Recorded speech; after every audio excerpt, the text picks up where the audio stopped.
Y invito ahora al excelentísimo señor Nիկոլ Փաշինյան, primer ministro de la República de Armenia, a dirigirse a la Asamblea.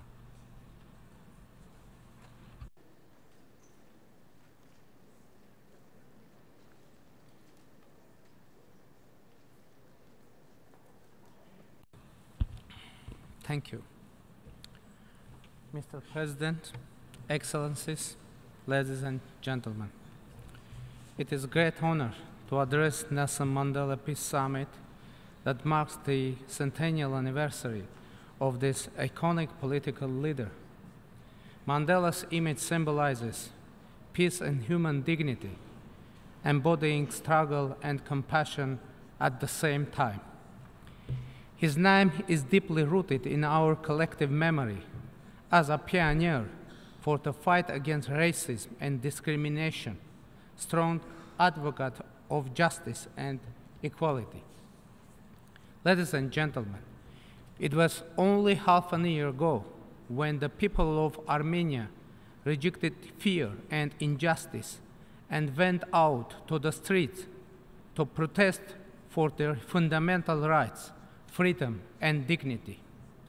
As the dramatic events were unfolding in the streets of Yerevan, I was asked if I had a model of a leader who inspired me in my nation's strive for democracy and social justice, and my answer was yes, there is such a leader, and that leader is Nelson Mandela. Having been a political prisoner myself, I closely followed the political path and life story of this most famous political prisoner who would change his own country and indeed the aspiration of millions worldwide.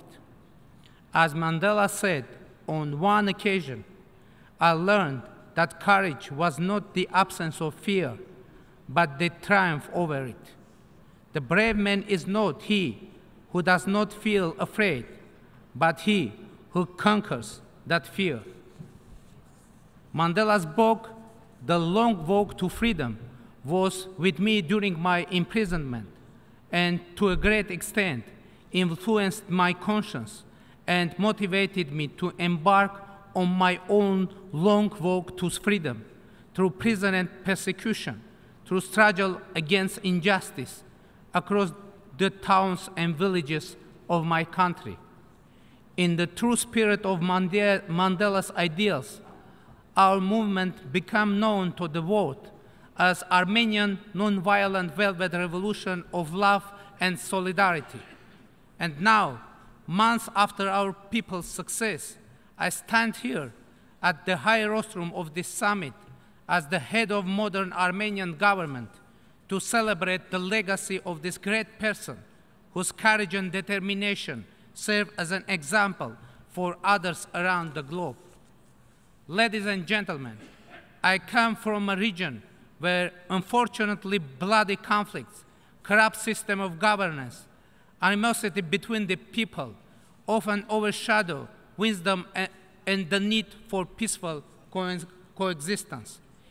It is said that democracies do not wage wars against each other, and I hope that one day our region's democratic development will rule out the risk of hostilities, wars, and hatred.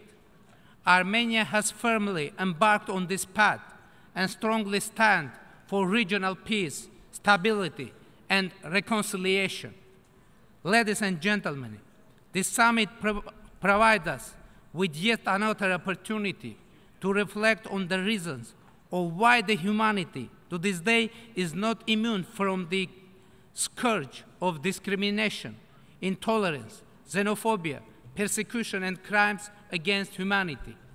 The life and struggle of Nelson Mandela will stand as a true role model of what should and can be done, as he was preaching that no one is born hating another person, and if they can learn to hate, they can be taught to love. Therefore, the mission of the world's leaders is to learn to love and to teach to love. That will be the greatest tribute to Mandela's memory. Thank you very much.